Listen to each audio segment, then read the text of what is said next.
Ang probinsya ng Bataan ay matatagpuan sa rehiyon ng Central Luzon. Ayon sa datos ng Census of Population and Housing ng 2024, ang populasyon nito ay nasa 891,440. Sa malinaw na visyon ng kanilang gobernador na si Jose Enrique S. Garcia III, nagawa ng Bataan na paunlarin ang kalagayan ng kanilang mamamayan. Vision ng province is to be a highly livable province, pero yung pinakamahalaga, it results to resilient families. Kailangan mataas ka ang ranking natin pagdating sa Human Development Index. Nagsagawa rin ng iba't ibang programa ang probinsya na nakasentro sa populasyon nito.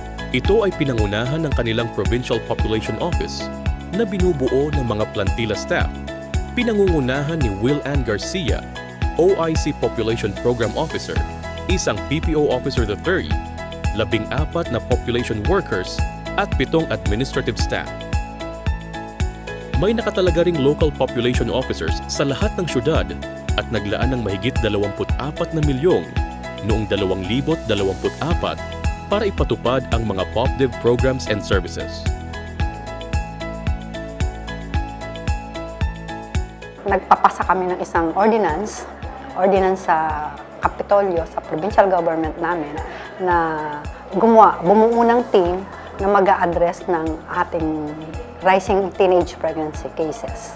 So, yung team na yung composition nun, iba't ibang agency ng gobyerno, like the Health, the Social Welfare Office, the DepEd.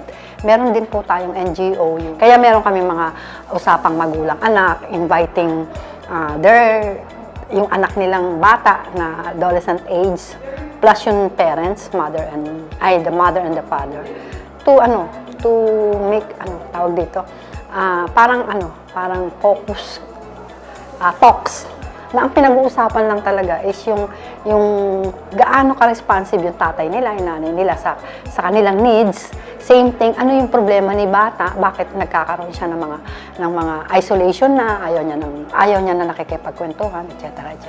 Malakas ang pagpapatupad ng Responsible Parenthood and Family Program sa probinsya.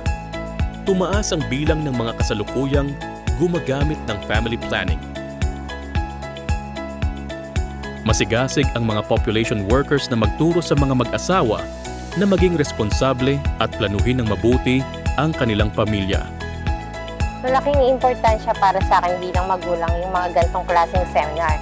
Kasi dito natututunan ko yung pag-handle ng tama para mapalaki ko ng maayos yung mga anak ko. Maraming kabataan din ang naabot sa pamamagitan ng kanilang Adolescent Health and Development Program.